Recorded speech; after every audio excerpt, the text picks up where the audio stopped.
Okay, mayong aga gid sa tanan kag salamat gid sa grasya sang Ginoo nga nagapadayon sa tagsa naton kakabuhi. Kaangay sang ambahanon kagayna, wala na sang maayo pa nga magkabuhi ikaw sa sining kalibutan. Nga magkabuhi ikaw nga kung sa diin upod nimo ang Dios sa imo nga pagpangabuhi. Madamo ka man sa mga pagtilaw nga maagyan. Apang sa gihapon kung may Diyos ang aton nga kabuhi, may nagabulig kag may nagagiya sa aton. Sa tagsa naton ka mga kauturan nga yara dira sa palibot, utod abyan mga kasimanwa ko, pag sa mga kauturan naton nga negosyo dira sa palibot, mayong aga gid kag salamat sa grasya sang Dios nga makaupod ko ikaw sa sini nga pagpangalagad, nga mabatian naton ang pulong sang Dios nga magahatag sang kaluwasan kag sang kabuhi. Gabay, pakamayohon sang Dios ang tagsa ninyo kapangabuyanan, ipreserba ang inyo nga kabuhi, kag biskan pa ang regalo sang kaluwasan magaabot sa tagsa ninyo kapanimalay. Kag sa sini nga tilion, kag sa sini nga aga, aton pamalandungan ang pulong sang Dios nga makita sa Binuhatan 2:14 tugtog 42. Pagtagaan natin ini sang titulo, ang pagwali ni Pedro sa adlaw sang Pentecostes. Hindi ko na pag-ipahayag dere kung anong buot silingon sang Pentecostes, kundi ipahayag na kung ano ang kaungdan sang sina nga mensahe. Ano ay ang luyag ipaabot sang Dios sa aton bilang prinsipyo nga aton dere nga matun-an. Ang pulong sang Diyos nagasiling, basahon lang nakon ang versikulo 37. Ang pulong sang Diyos nagasiling, pagkabatisad to sa mga tao, natandog ang ila tagipusoon. Ang pamangkot sa sining aga, ano ay nga mensahe, ang ila nga nabatian nga nagtandog sa tagsa nila katagipusoon. Sa bago ang tanan, pasalamatan man naton ang mayor sang syudad, sang Iloilo, si Mayor Triñas, nga kung sa din, hilway mabantala ang mayong balita. Sa mga kapulisan nga ara dira sa palibot, salamat man sa pagresponde ninyo, nga kung sa diin mapaluntad ang kalinong, pagbiskan pa sa mga opisyalis nga yara dira sa palibot. Salamat gid sir, nga gintagaan ninyo kami sang kahigayunan, nga makabantala sang mayong balita. Salamat gid, dalayawan ang Diyos sa inyo mga kabuhi. Tag-aton balikan. Ano ay ang nagtandog sa ila tagsa katagipusoon? Tag-aton ina nga pagasabton sa sining pagbantala, tagabay tandugon man sang Diyos ang tagsa naton kakasing-kasing. Kung hindi natin mabaton ang pulong, kag ang ginapahayag na kung dirigaron, kung hindi ini pagtandugon sang Diyos ang tagsa naton kakasing-kasing. Tagabay, maging kaangay kamo sa natabo sa mga Israelita. Sang pagkabati nila nga ginwali ni Pedro ang nahanungod kay Kristo, gintandog ang ila tagipusoon kag ang mayong balita, anong natabo sa ila, sang tinion nga nabatian nilang mayong balita, nag-abot sa ila ang kaluwasan. Kag ang promesa nga ginhatag sang Dios sa ila, nga amo ang Espiritu Santo. Kagabay, maging kaangay man kita ni Lydia, nga isa ka negosyante, nga gintandog sang Dios ang ila tagipusoon, gani nabato niya ang pagpanudlo. Di na makita, Binuhatan 16:14. Ang pulong sang Diyos nagasiling amo sini. Isa sa mga nagapamati sa tuanay, amo si Lydia nga taga Thyatira. Negosyante siya sang malahalon nga mga tela nga grande, granate, kag nagasimba man sa Diyos. Gintandog sang Ginoo ang iya tagipusoon, nga nabato niya ang ginahambal ni Pablo. Ano ang rason nga ginbato ni Lydia ang pagpanudluan ni Apostol Pablo? bangod kay gintandog sang Ginoo ang iya tagipusoon. Gabay, amo ini ang himuon sang Dios sa aton kabuhi, sa imo tagipusoon, nga tandugon niya ang tagsa ka tagipusoon kag panghuna-huna, nga mabato naton ang kamatuoran nga luyag niya ipaabot sa aton. Kagamoy ning akong pangamuyo sa inyo. Amay wala na sang pulungon nga nagahatag sang kabuhi, kundi ang imo pulong nga makita namon nga nasulat sa siningbalaan ni mga kasulatan. Kag wala na sang iban nga makabukas ang tagsa kapangunahuna kag tagipusoon nga mabato namon ang kamatuoran kung hindi mo ini pagbuksan kag tandugon. Ganing akon pangamuyo sa siningkatawhan, buksiman ang tagsa kapangunahuna kag tandugaman ang tagsa katagipusoon, ipaabot man ang regalo sang kaluwasan kag pagpakamaayo sa tagsa nila kapanimalay. Ini nga akong pangamuyo sa pangalan ni Kristo Jesus. Amen and amen.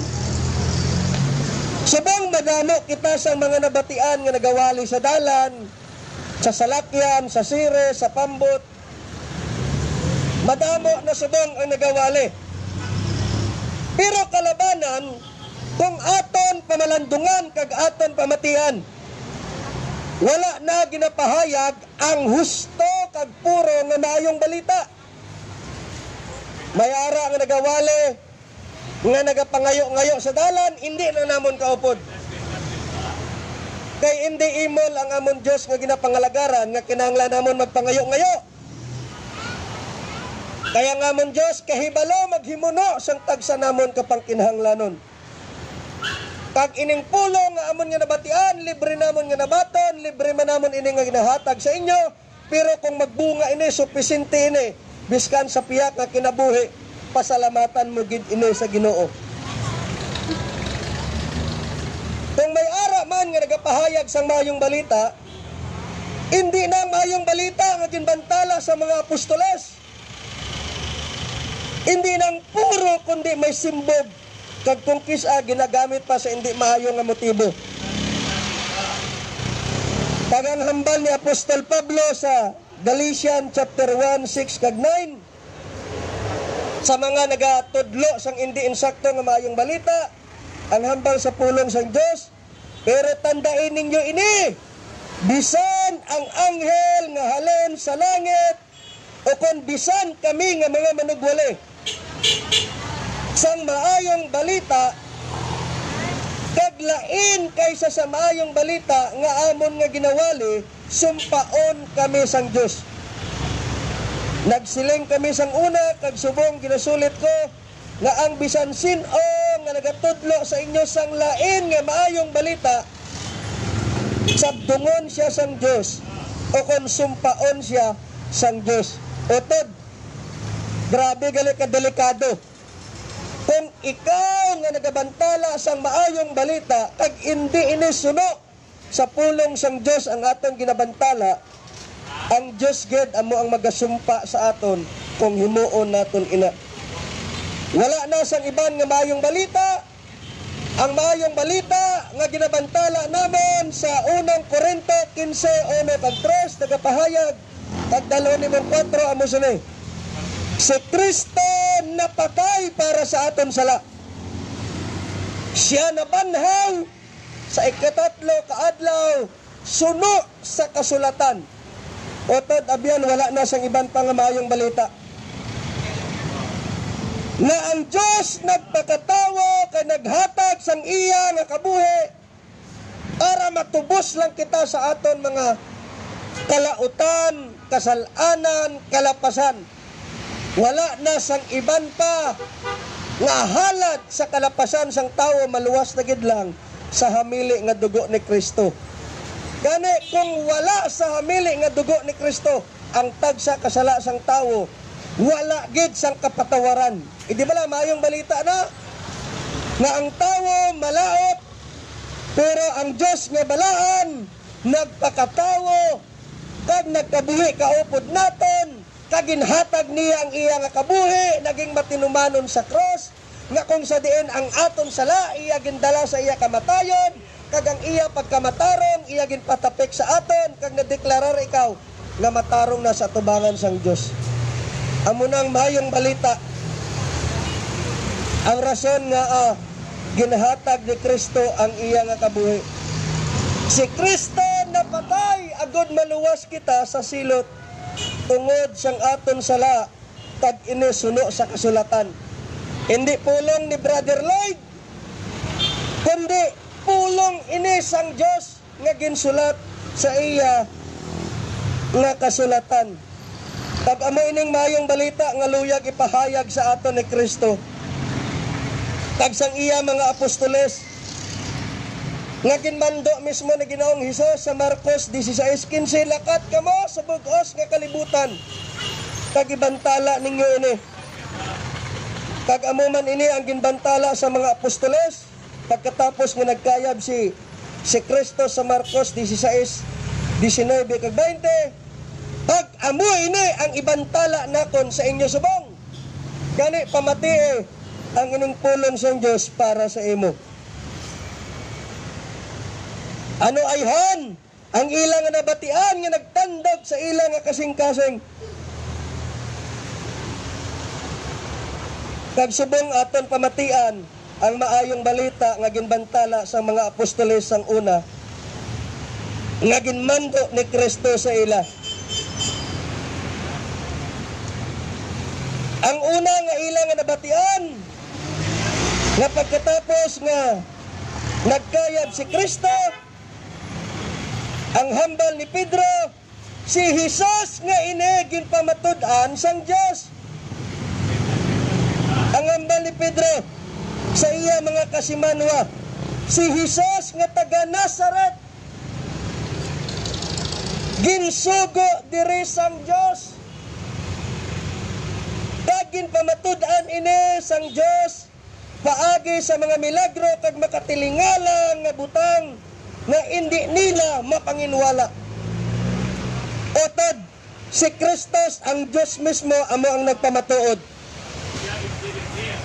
Dagin pamatud-an ini sang Diyos paagi sa mga milagro nga ginobra ni Kristo. Ginbuhi ang patay, ginayo ang lupog, ginpabati ang bungol, ginpakita ang bulag. Madamo nga mga milagro nga ginobra si Kristo nga hindi gin nila mapanginwala.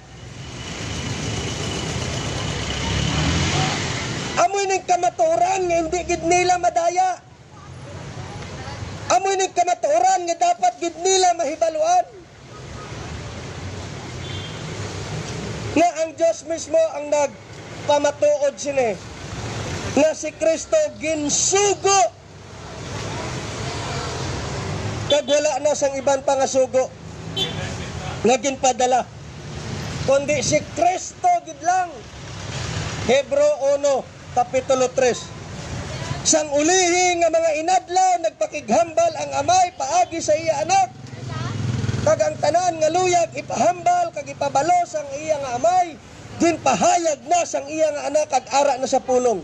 Wala na sang iban pa nga ginsugo. Kundi si Kristo gid lang ang nagpahayag sang kamatuoran. Bisan pa sa libro ni Juan, may 7 sa madamo nga mga milagro nga ginobra si Hesus. Ano ini? Una, ang milagro nga ginobra ni Hesus, ang tubig nga nahimo sang bino sa kasal sang Kanaan. Juan 2. Ikadua, ang pag-ayo sang bata sang opisyal sang gobyerno o kon gobyerno, opisyales sang gobyerno. Juan 4:46-54. Ikatatlo, ang pag-ayo sang paralitiko sa Bethsaida. Ang pagpakaon sang 5,000 kalalakihan, ang paglakat ni Hesus sa tubig, ang pag-ayo niya sang bulag nga halin sang pagkabata bulag, kag ang pagkabanhaw niya kay Lazaro. Kung hindi ang Diyos ang nagpahayag sini, kag nagpamatuod sini, nga si Kristo halin sa Diyos, kag siya mismo amo ang Diyos nga nagpakatawo, ini nga ginpahayag isa ka kabutigan. Pero amoy ning kamatuoran nga hindi nila mapanginwala, Ginpahayag ni Pedro amo ning kamatuoran nga ginobra ni Kristo kag mga milagro nga iya nga ginobra. Tagmadamo sa mga milagro nga makapamatuod sina. Pero bisan amo sadto ang ginobra ni Kristo sa ila, ang ikaduwa nga ginbantala ni Pedro sa ila, ginpatay ninyo si Jesus.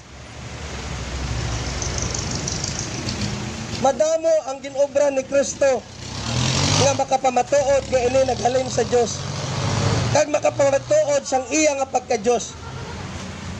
Pero ang mga Israelita, ang mga Romano, ang mga Hudiyo, ginpatay nila si Kristo. Ambal niya sa pulong sang Dios, hindi kita dire magdugang-dugang o kung magbuhin. Aton pamalandungan kung anong hambal sa pulong. Binuhatan 2:23b. Ginpatay ninyo siya sa mga makasasala nga mga tao nga naglansang sa iya sa cross. Ang ginatumod niya ang mga Romano kag ang mga soldado nga kung sa diin amo ang rason nga ginlansang si Kristo sa cross. Tulok sang tawo, abi nila sa kamatayon ni Kristo sa cross, isa na kakalupigan. Pero ato gali, isa na kaplano sang Dios nga para luwason ang katawhan sa sining kalibutan. Ang hambal niya sabi, pero atong ilang nga pagpatay na hibaluan nga daan sang Dios nga si Jesus, itugyan sa ila kag ini nga daan amo ang plano sang Dios. Pagkadagdag sang tao sa Garden of Eden, may plano na nga daan ang Dios nga iya luwason ang katawhan ni Adan kag ni Eva, o kung ang katawhan nga naghalin sa kay Adan kag kay Eva. Pagmando sang Ginoo, Adan, Eva, hindi nimo pagkaunon ang kahoy o kung ang bunga sang kahoy nga nagadala sang ihibalo na hanungod sa malain kag maayo. Kay kung kaunon mo inay, mapatay ka. Naibaluan naton nga nagsuay si Adan kag si Eva sa sugo sang Dios. Kag ang resulta napatay sa spiritual ang tawo, kag sa pisikal adlaw-adlaw sa iya nga kabuhi nagakapatay na siya. Nga magaabot gid ang kamatayon sa tawo nga magabalik siya sa duta, kag ang espiritu magabalik sa Dios. So amin ang natabo kay Adan kag kay Eva, kag ang tanan nga rasa nga naglalapta sa bugos nga kalibutan. Ang hambal ni Pablo sa Romano 10:9 kag 10. Romano 3:9 versikulo 10 pakadto 10. Wala sang bisan isa nga matarong. Wala biskan isa.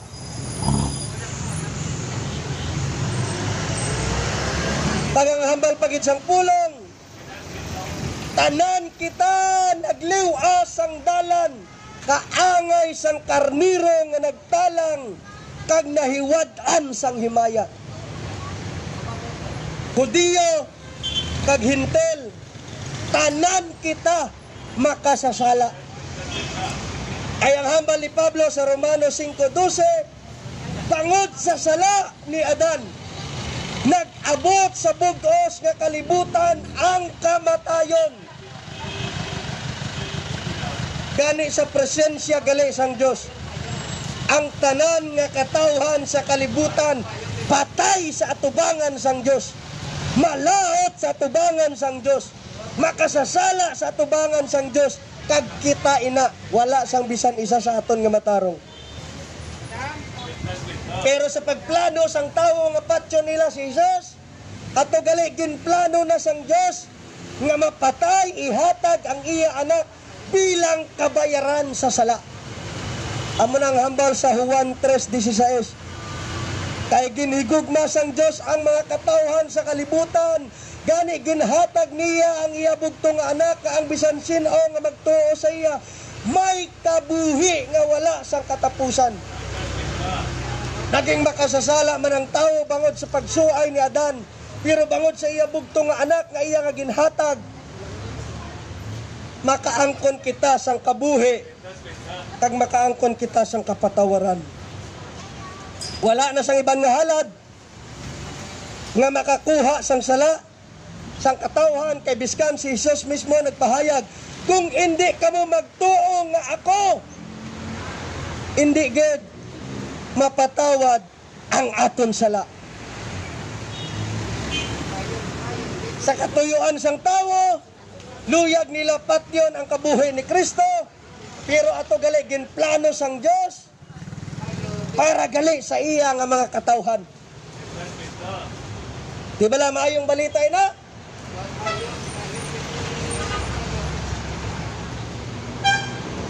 Kag hindi lang napatay si Kristo, kundi ang ikatatlo nga ginpahayag ni Pedro, pero si Jesus nga ginpatay, ginbanhaw sang Dios, ginpamatud-an sang Dios, ginpatay sang tawo, kag ginbanhaw siya sang Dios. Kung wala sang pagkabanhaw, wala sang pulos ang amon pagbantala dire. Kung wala sang pagkabanhaw, wala sang kapatawaran ang sala sang tawo. Kung wala sang pagkabanhaw, wala kita sang paglaom. Kung wala sang pagbanhaw, tani magpagusto na lang kita sa sining kalibutan. O galing lang ang kamatuoran, ginbanhaw si Jesus ang Diyos. Ang ibang nga relihiyon, ang ilang nga leader nga ginasunod, nagpabilin sa lulubgan.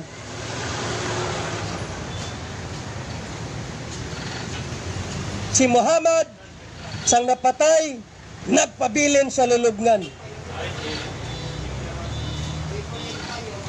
Si Buddha, sang napatay, nagpabilin sa lulubngan. Ang leader sang mga Hindu, si Mahatma Gandhi, napatay, nagpabilin sa lulubngan. Ang leader sang Chinese, napatay, nagpabilin sa lulubngan. Pero ang leader sa mga Kristiyano, napatay pero nabanhaw, kag wala nagpabilin sa lulubngan. Walang katahom na ang leader nga ginasunod sa Kristyanismo, wala nagpabilin sa lulubngan. Kani ang singgitan ni Apostol Pablo sa 1 Corinthians chapter 15, nga nagpahayag siya, o kamatayon sa diin ang imo dalit, o kamatayon sa diin ang imo kadalagan, ginlutos na ni Kristo Jesus. Wala nagahom kay Kristo ang kamatayon. Gani ang pagwali naton, hindi nga maging wala sang kapuslanan. Ang paglaom naton, hindi nga maging wala sang kapuslanan, kundi inatanan bilidhon gid sa tubangan sang Dios. Amo nang nabatian sa mga Israelita, nagintandog ang ilang kasing-kasing nga si Kristo nga ginpamatud-an sang Dios, nag-obra sang madamo nga milagro, ilang nga ginpatay, pero ginbanhaw siya sang Dios. Anong hambal sang pulong? Binuhatan 2:24. Pero ginbanhaw siya sang Diyos, kaginluwas sa gahom sang kamatayon. Wala na sang pinakamatamis nga pulungon nga mabasahan nimo sa iya nga pulong, kundi ang pulungon nga mabasahan nimo nga ang aton mangluluwas kag Diyos nga ginakilala, wala nagpabilin sa lulubngan. Amo nang hambal ni Apostol Pablo, yes, I want to experience the resurrected power of Christ. Gusto ko man ma-experiensyahan ang gahom sang iya nga pagkabanhaw. Nakita tanan nagalaom nga kung nagpatuyang ka man sa sining kalibutan, mag-aabot ang tinion nga magabalik si Kristo. Kag ang tanan nga nagalaom ka, nagatuo sa iya, iya pagabanhawon. Pag dito wala na sang paghibi, wala na sang kasakit, puro na lang kalipay kag pagdayaw naton sa iya. Amo ina ang gahom sa kamatayon. Kag ang hambal sa binuhatan 2:24b, kag ang matuod bisan ang kamatayon wala sing gahom sa paghawit sa iya. Hindi lang ginbanhaw sa sang Dios, kundi ginpamatud-an ni Pedro nga ang gahom sa kamatayon Sa kay Kristo Jesus wala sang paghawid sa iya. Sang tinion nga ginhatag niya ang iya nga kabuhi sa cross, hindi nga sa pilitan nga ginkuha sa iya ang iya nga kabuhi, kundi voluntaryo nga ginsungka niya kag ginbalik niya ini sa Amay. Father, into your hands I commit my spirit. Wala ginpilit. Kag sang tinion sa kamatayon niya sa cross, nga napatay si Kristo paagi sa paglansang sa cross, isa ina kakadalagan. Kung sa tao, isa kakalutusan ng kamatayon. Sa Kristyanismo, isa kakadalagan ang kamatayon. Na siya napatay para matagaan kita sa kabuhi. Na siya napatay para mapatawad ang aton nga sala. Na siya napatay para makaangkon kita sa bago nga paglaom. Wala na sang iban.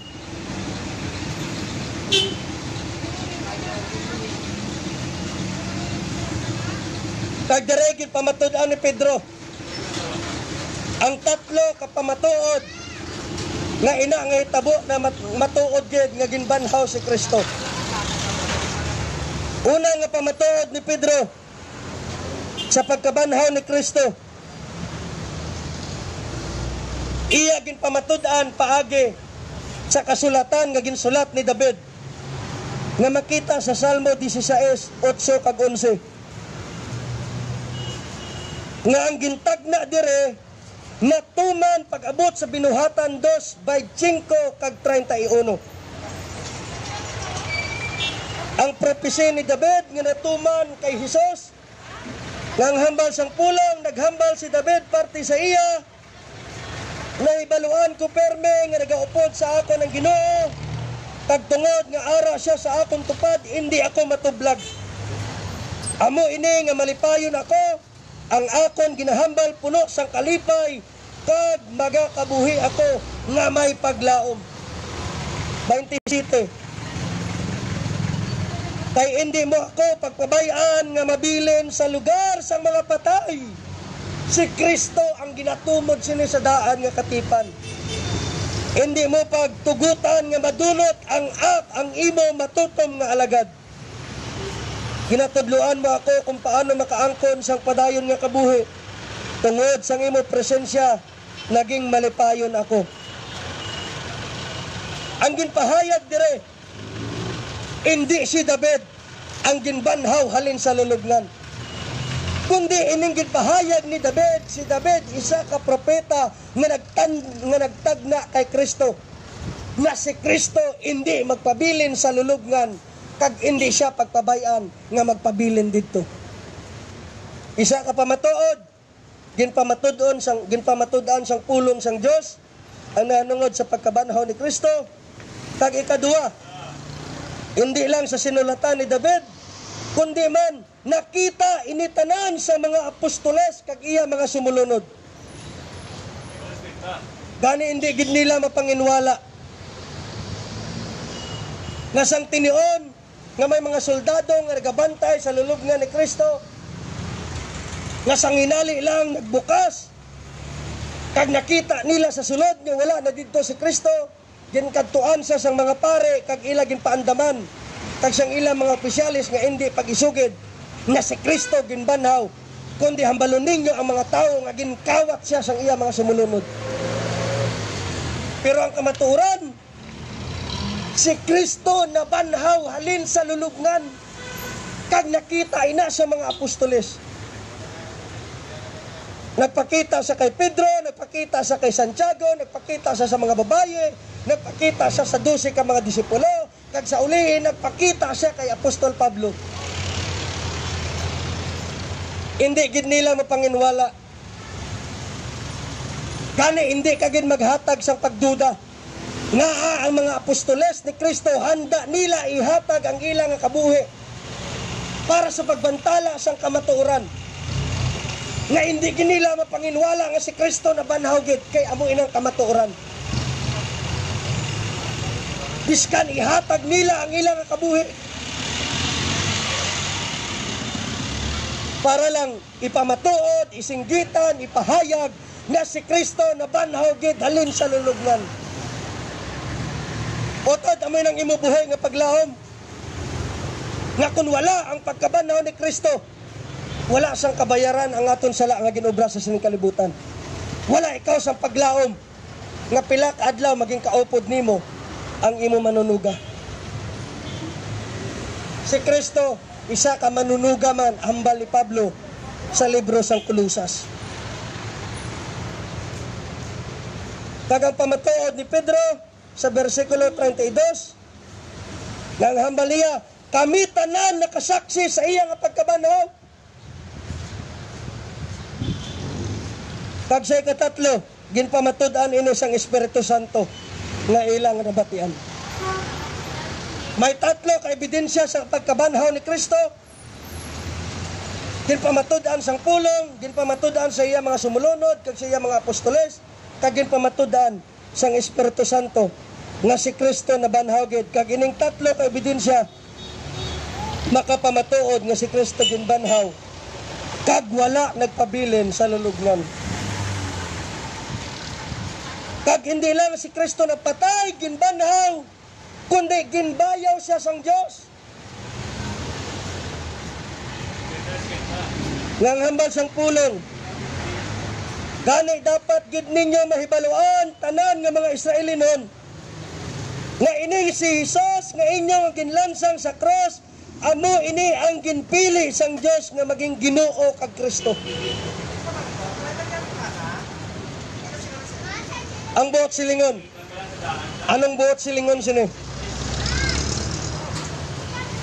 Si Pedro wala lang nagpahayag nga si Jesus amo ang Dios o kon Kristo o kon Misaya nga makita sa daan nga katipan, kundi ginpili siya sang Dios nga maging Ginoo.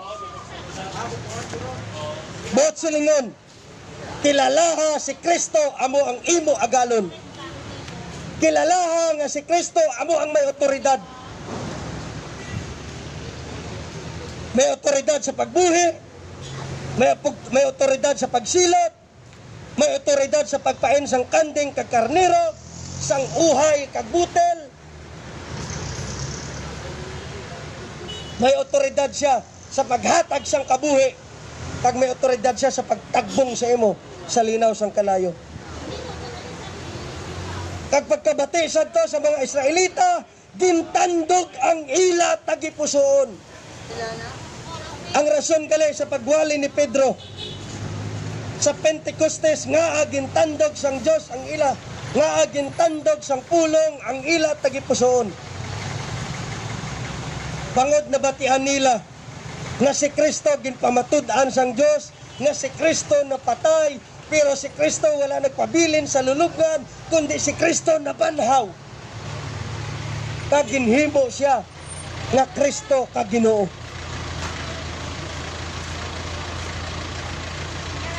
Kagamoy niya ang pagresponde sang mga nakabati isang satong pagbantala. Ang hambal sa binuhatan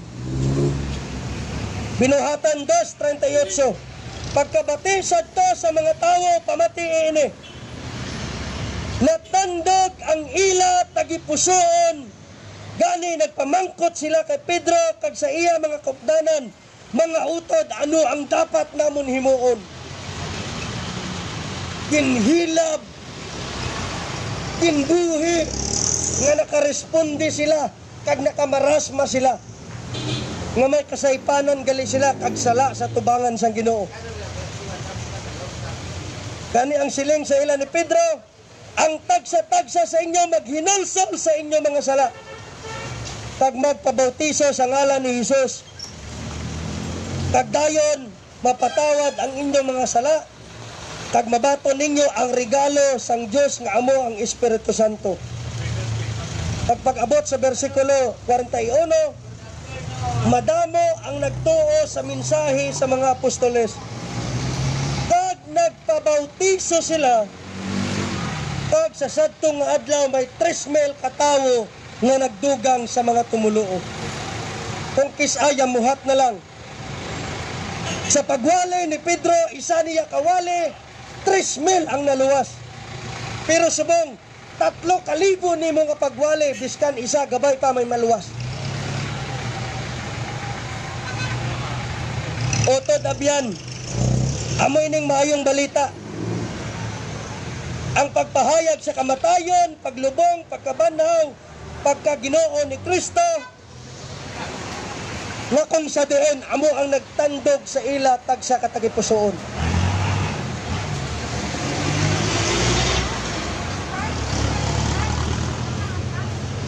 Ano ba lang buot silingan, Brother Lloyd? Nga maghinulsol kag magpabautiso. Nga paghambal nila, ano bala ang amo ni Moon? Kagang sabat sa ila ni Pedro, maghinulsol kag magpabautiso. Ano ba lang buot silingon sa paghinulsol? Ang paghinulsol, isa kapag talikod sa malaot nga ginaobra sang tawo, kag magsunod siya sa Diyos kung ano ang sugo sang Diyos sa iya.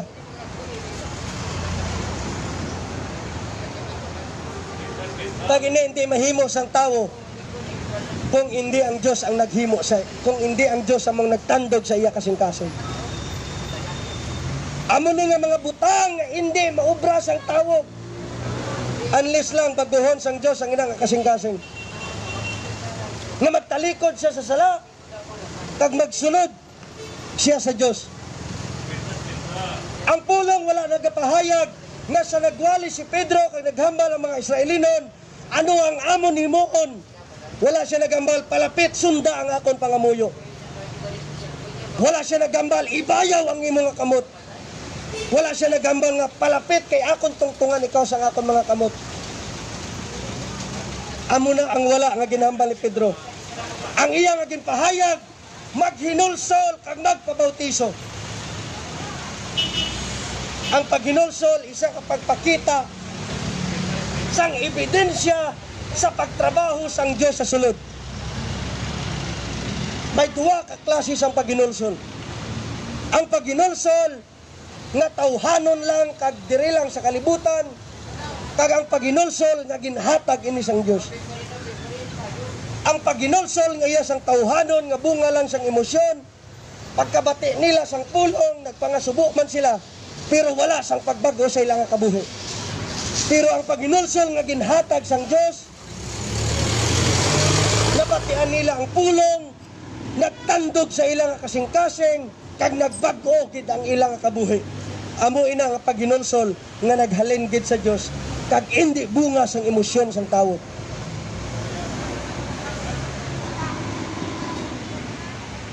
Kag anong buot silingon sang pagbautiso?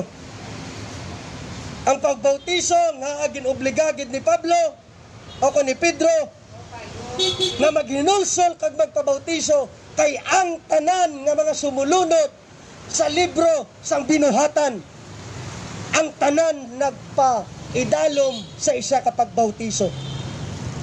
Ang iba nagtuo kag nagpabautiso, ang iba naghinulsol kag nagpabautiso, kag ang iba nakabati sang pulong kag nagpabautiso. Kung matudtuod ikaw nga sumulunod, maga-undergo gid ikaw sang pagbautiso. Kaya ang pagbautiso sa tubig, isa ka manifestasyon sa pagtrabaho sang Diyos sa imong kabuhi. Kag ini isa ka pagpahayag sa publiko nga handa ikaw magsunod kay Kristo.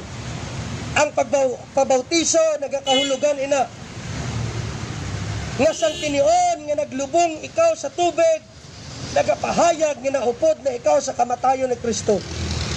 Kag sa pagkawas nimo sa tubig, nagakahulugan ina nga bag-o ka na nga tinuga. Isa ka simbolo sang manifestasyon sang Dios nga ginobra niya sa imo nga kabuhi. Romano 6. Otod, amoy ning ibilin ko sa imo, nagatuo bala ikaw nga si Kristo naghalin sa Dios kag siya mismo ang Dios? Nga biskan siya ang Dios kinhatag o kung ginpatay, ginsilutan sa cross para sa imo? Ginlubong, pero sa ikatatlo kaadlaw nabanhaw siya. Tagsubong yara siya nagapungko sa tuo sang amay nga siya ang may gahom kag otoridad sa pagsilot kapag hatag sang kabuhi. Ina isa ka regalo sang Dios nga nagabot sa imo. ganis magsunod ikaw sa iya, kag sugod subong ikumitar ang imo kabugusan para sa iya. Kagang hambal ni Pedro para maabot sa inyo ang promesa sang kapatawaran kag regalo nga among Espiritu Santo. Ang pagpatawad, ang Espiritu Santo nga magagiya sa imo nga kabuhi, isa ka promesa sang Dios.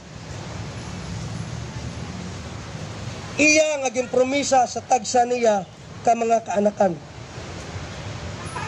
God bless God sa inyo tanan, kag sa Dios gid lang ang himaya nga makaabot sa aton ang kaluwasan, hindi sa aton binuhatan, kundi sa binuhatan ni Kristo sa krus. Tuuhi ang iya kamatayon, pagkabanhaw, kag ang iya nga pagkaginoo. Kag ako nagapate, ina manifestasyon sang tawo nga ginbag-o sang Dios, kag ginbuhi sang Dios. God bless you all. Kagamoy niyang pulong na ihatag ko sa inyo paagi sa isa kambahanon. The steadfast love of the Lord never cease.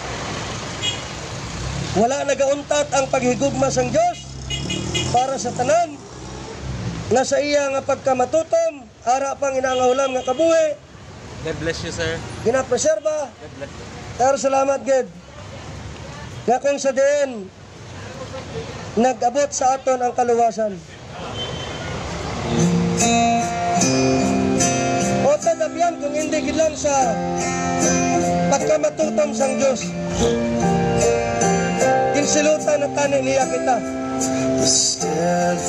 Pero ang iyagog na kada adlaw, wala gid nagauntat sa aton. Ang iya nga kaluoy, wala nagauntat sa pag-ilig sa pagsanaton sa kabuhi. Kapag kada adlaw, pag-ong nga adlaw ang aton nga ginapangatuwang, nga mapasalamatan natin ang Diyos, na kung sa diyan matutom ikaw nga Diyos nga nagpreserba sa aton nga kabuhi. Gani otot, kung ara pa ang inangahulam nga kabuhi, kay nakabati ikaw sa sining mensahe, pasalamati ang Diyos. Steadfast love of the Lord never cease. His mercies never come to an end. They are new every morning, new every morning. Otod, salamat gid sa padayon ninyo nga pag-upod. Kagahina, ginbantala naton ang ginuwali ni Pedro sa adlaw sang Pentecostes, kag sa madason nga mga semana aton tun-an ang ginbantala niya sa panimalay ni Cornelius, ang ginbantala ni Stephen, biskan ang pag-witness niya sa Enoch, kag biskan pa ang pagbantala ni Pablo. Aton ina siya pagatun-an sa madason nga mga semana. Kag salamat nga ginaupdan ninyo ako sa sining pagpangalagad sa Dios gid lang ang kadayawan. God bless you all.